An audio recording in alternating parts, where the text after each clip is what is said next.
Nitong mga buwan, tila lumalambot muli ang posisyon ng United States sa Russia. Sa pagtatapos ng 2025, nagmungkahi ang United States ng 28 puntong planong pangkapayapaan na halos ibinibigay kay Vladimir Putin ang lahat ng gusto niya mula sa digmaan sa Ukraine. Hindi natuloy ang planong iyon dahil binago ng Ukraine ang plano at ginawa ni Putin ang palagi niyang ginagawa, nagpaliban. Maaaring huling pasensya na ni Pangulong Donald Trump ng United States ang pinakahuling pagtanggi sa kapayapaan.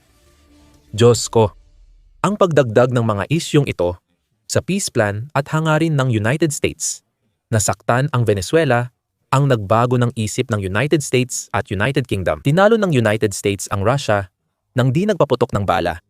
Nagsimula ito sa blockade. Noong Disyembre 17 iniulat ng The Telegraph na inanunsyo ni Trump ang blockade sa lahat ng sanctioned oil tanker papasok o palabas ng Venezuela. Inilagay ang hakbang na ito bilang isang paraan ng paglalagay ng pressure kay dating Pangulong Nicolas Maduro ng Venezuela, na mula noon ay inalis na sa kanyang bansa at kinuha na ng kustodya ng United States. Ayon sa administrasyon ni Trump, ginagamit ni Maduro ang langis mula sa mga tanker para pondohan ang drug trafficking at iba pang krimen sa Venezuela. Ayon sa isa sa Truth Social posts ni Trump, dahil sa pagnanakaw, terorismo, pagpupuslit ng droga, at human trafficking, idineklara ko ang rehimen ng Venezuela bilang banyagang teroristang organisasyon, ayon kay Trump. Iniuutos ko ngayon ang buong blockade sa lahat ng sanctioned na oil tanker na papasok at lalabas ng Venezuela. Ang anunsyo ay dumating matapos ang United States na masamsam ang isang sanctioned na oil tanker na patungong Cuba mula Venezuela. Nagpahiwatig ito kay Maduro na sinasabi ni Trump na malapit na matapos ang panahon ng dating Pangulo ng Venezuela. Gayunpaman, may isa pang malinaw na nakarinig ng mensahe.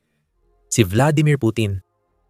Dahil mayroong napakalaking shadow fleet ang Russia na ayon sa Telegraph ay ginagamit para magpadala ng langis sa pagitan ng Russia, Iran at Venezuela.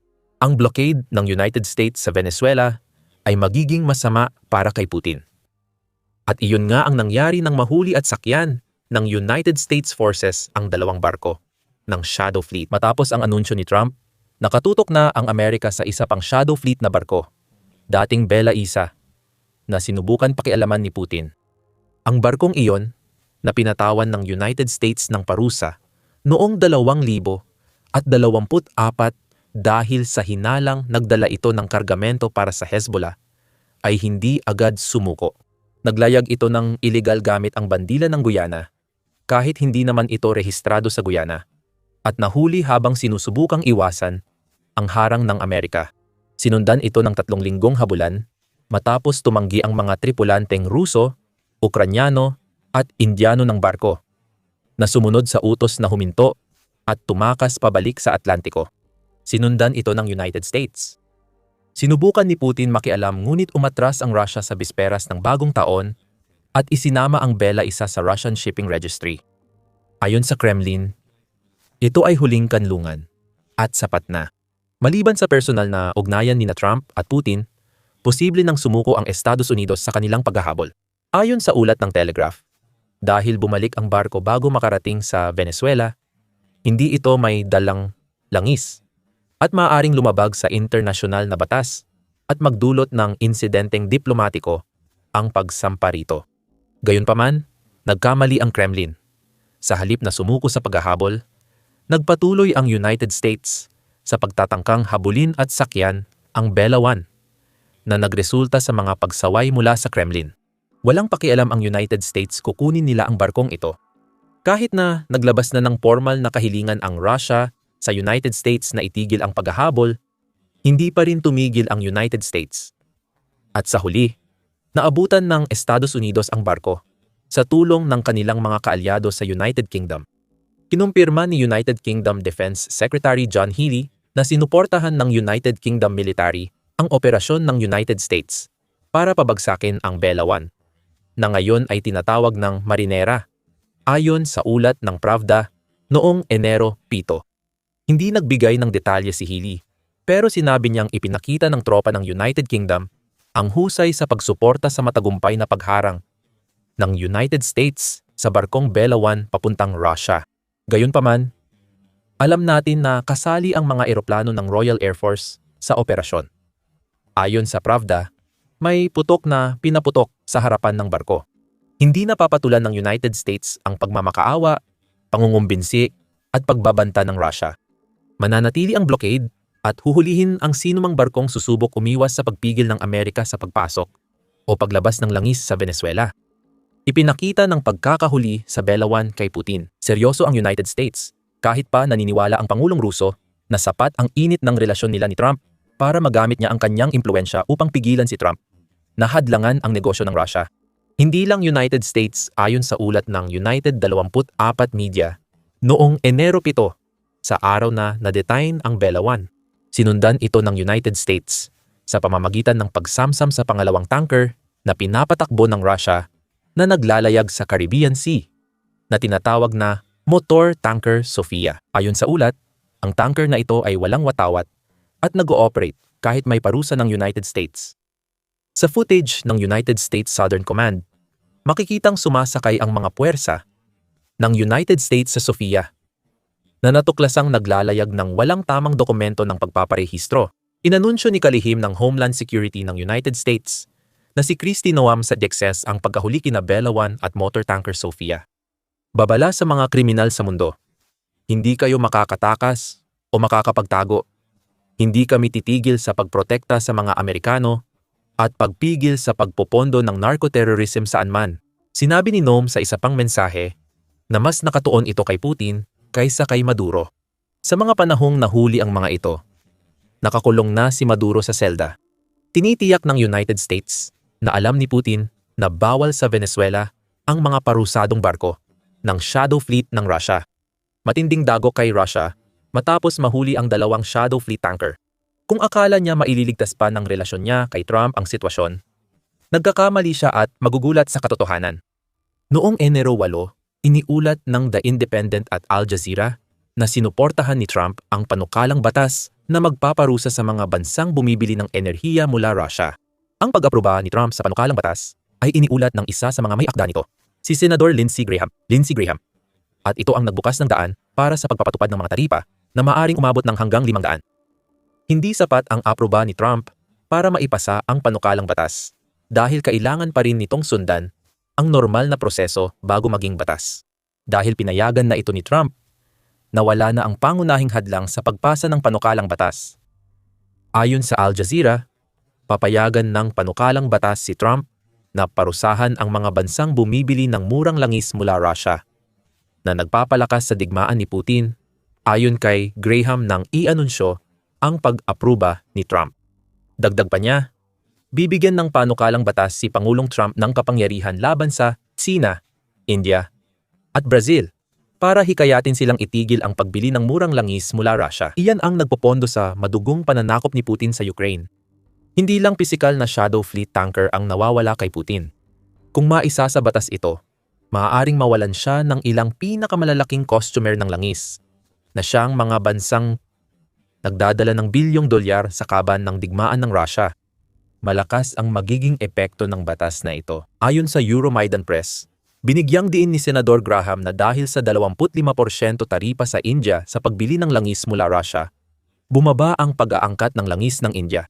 Ang panukalang batas na nagpapataw ng 20 beses na mas mataas na taripa ay tiyak na magpapaisip sa India at China. Tinanong kung sapat ang diskwento sa langis ng Russia para tiisin ang posibleng epekto ng ekonomiyang ipapataw ng United States laban sa Russia. Ang pagpasa ng batas na ito ay magdudulot ng malaking problema sa pananalapi, lalo na kung umatras ang China at India sa pag-aangkat ng langis mula Russia. Ayon sa Al Jazeera, noong Nobyembre 2025 halos 50% ng krudong langis ng Russia ay napunta sa China at 38% naman sa India. Ayon sa The Independent, halos 70% ng energy exports ng Russia ay napupunta lang sa dalawang bansang ito. Matagal nang may panukalang batas sa sekundaryang parusa.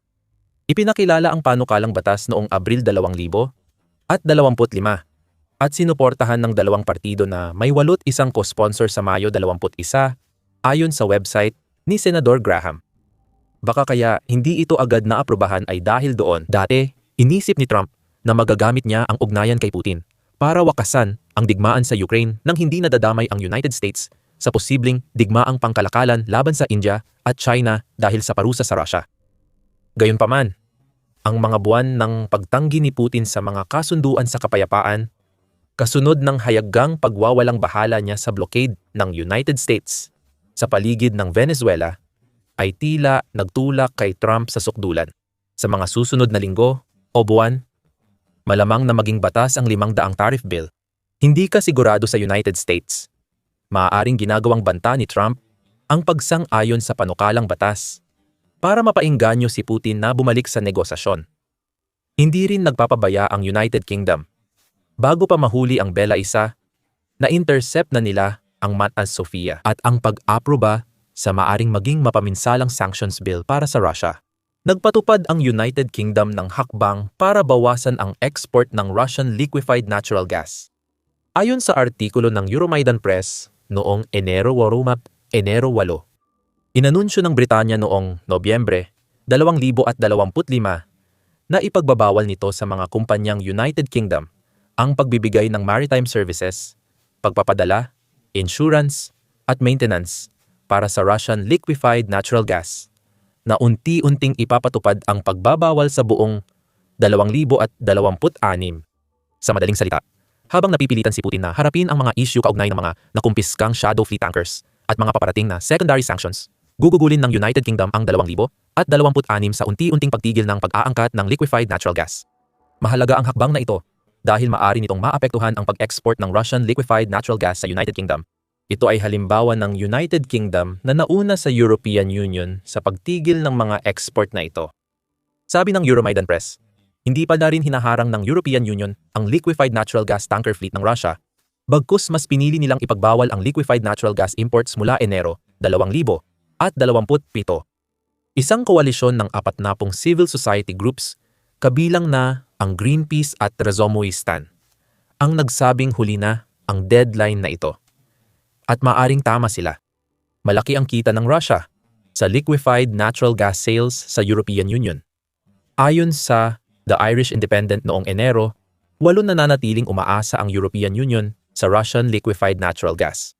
Sa 2026, walang sinyalis na hihina ang pag-aangkat ng European Union ng enerhiyang ito. Iniulat ng pahayagan na 700 at 61 sa 197 milyong tonelada ng liquefied natural gas mula Northwest Siberian Yamal Project ay napunta sa European Union noong 2025. Ang batch ng liquefied natural gas mula sa supplier sa Russia ay nagkakahalaga ng 72 bilyong euro na nagdulot ng 800 at 39 na bilyong dolyar na kita para sa mga kumpanyang liquefied natural gas ng Russia na binubuwisan ng Kremlin. Tinututukan din ng Euromaidan Press ang Yamal Project kapag sinusuri ang patuloy na pagdepende ng European Union sa liquefied natural gas ng Russia. Ayon sa Greenpeace, ang Yamal Project ay kumita ng 40 bilyon mula liquefied natural gas sales 2022, 2024 at nabuwisan ng Kremlin ng 75 bilyon sa profit tax na napunta sa pondo ng espesyal na operasyong militar ni Putin. Ayon sa Euromaidan Press, sapat ang perang iyon para sa 200 at 71,000 Shahid drone. Hindi kalabisan sabihing nakatulong ang mabagal na paglayo ng European Union sa Russian liquefied natural gas sa pagpapatuloy ng long-range strike strategy ni Putin laban sa Ukraine. Ang parusa sa Russian liquefied natural gas ay nagdulot ng bahagyang epekto. Noong Disyembre 25 iniulat ng Reuters na napilitan ang Russia na ipagpaliban ng ilang taon ang target nitong makamit ang 100 milyong tonelada ng liquefied natural gas output kada taon.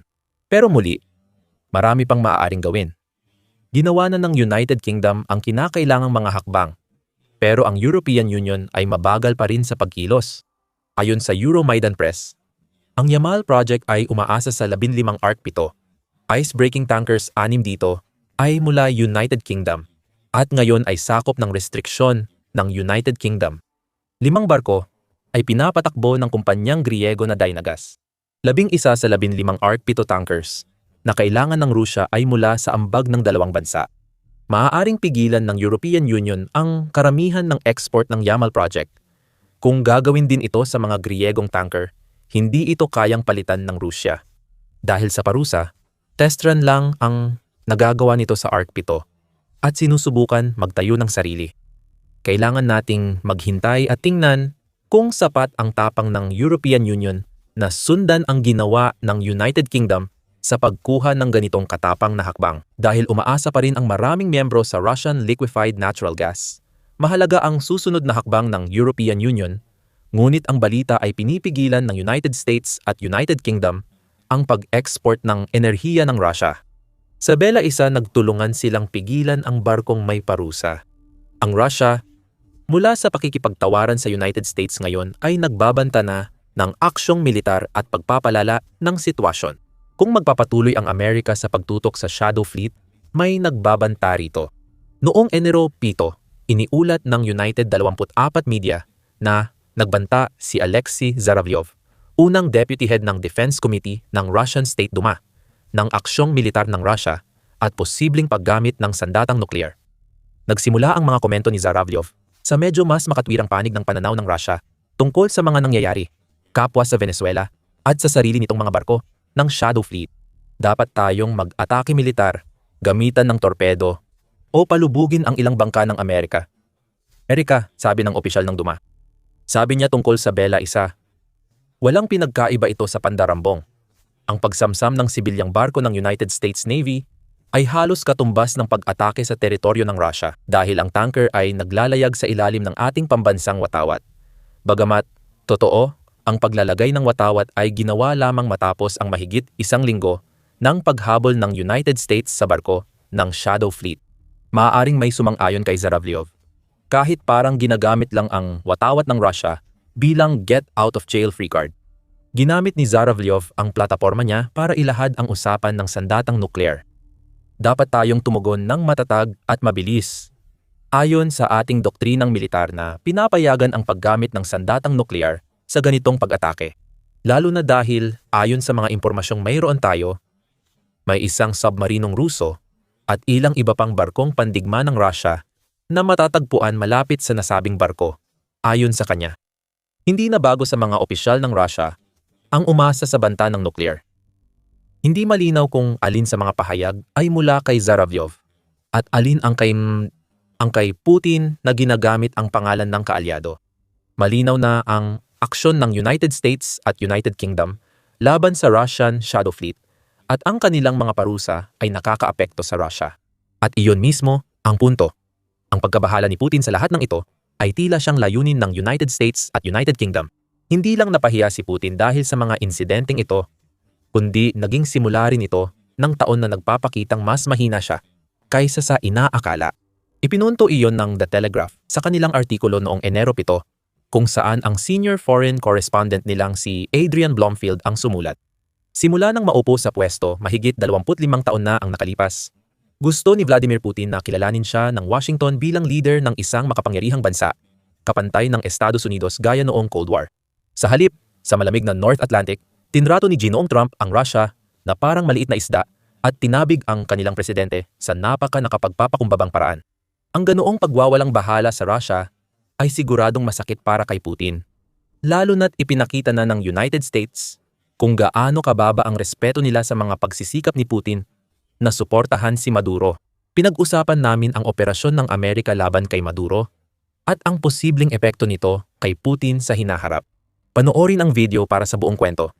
Pero ang mahalaga ay ang pagkakahuli kay Maduro ay nagpapahina sa impluwensya ni Putin sa South America. Ang Estados Unidos at United Kingdom na tumatarget sa Shadow Fleet ay isa pang dagok sa malakas na leader na ngayon ay may halatang bitak na sa pananggalang. Hindi rin natatakot ang Estados Unidos na sabihin kay Putin na wala silang pakialam sa kanyang mga reaksyon. Noong Enero 7, iniulat ng Pravda ang sinabi ni White House Press Secretary Caroline Leavitt na nag-ingat habang pinatutunayan ang magandang ugnayan nina Trump at Putin. Ayon kay Leavitt, malinaw na sinabi ni Trump na polisiya ng administrasyon ang pagpigil sa mga barkong may parusa at handa siyang ipatupad ito. Paraan siguro ito ni Trump para ipakita ang pagkadismaya sa di pa pagkakaroon ng kasunduang pangkapayapaan sa digmaan sa Ukraine. Pero bumalik din sa kanya ang presyur na ibinibigay kay Putin. Ayon sa New York Post, iniulat ng Ministry ng Ugnayang Panlabas ng Rusya ang binagong 11-point peace plan ng Kremlin. Malayo pa ang dokumento sa kasunduang pangkapayapaan. Ayon sa ministeryo, ang pahayag ay hindi para sa pangmatagalang kapayapaan at seguridad kundi sa patuloy na militarisasyon, tensyon at sigalot. Pagsasalin, walang magiging kapayapaan. Gayunpaman, lumalabas na ang mga bitak at si Putin ay mukhang mas mahina ngayon sa konteksto ng pagiging makapangyarihang pandaigdigang geopolitical influencer kaysa sa matagal na panahon. Binanggit ito ni John E. Herbst ng Atlantic Council matapos mahuli si Maduro sa isang artikulo noong Enero 5. Ayon kay Herbst, pangalawang beses nang kumilos si Trump laban sa interes ng Russia nang walang parusa. Una noong inatake ng Amerika ang nuclear program ng Iran noong Hunyo 2025. Anumang takot na pilit likhain ni Putin, tila hindi naapektuhan si Trump. Ipinapakita ng pagkakakulong sa dalawang barkong may parusa at banta ng karagdagang parusa na handang asarin ng United States si Putin anumang oras. Dahil nakikialam na ang United Kingdom, maaaring iniisip ni Putin na mas lumalakas ang pagtutol ng iba niyang kaaway sa leader ng Russia. Tungkol sa Iran, mukhang walang magawa si Putin sa mga revolusyonaryong protesta sa bansa ngayon. Lumalabas ang kahinaan ng Russia habang halos bumagsak na ang rehimen ng Iran, na maaaring magdulot ng pagbagsak ni Putin mula sa tinitingala niyang posisyon bilang makapangyarihang leader. Alamin kung bakit sa aming video at mag-subscribe sa The Military Show para sa update sa aksyon ng United States at United Kingdom laban sa Russia. Salamat sa panonood.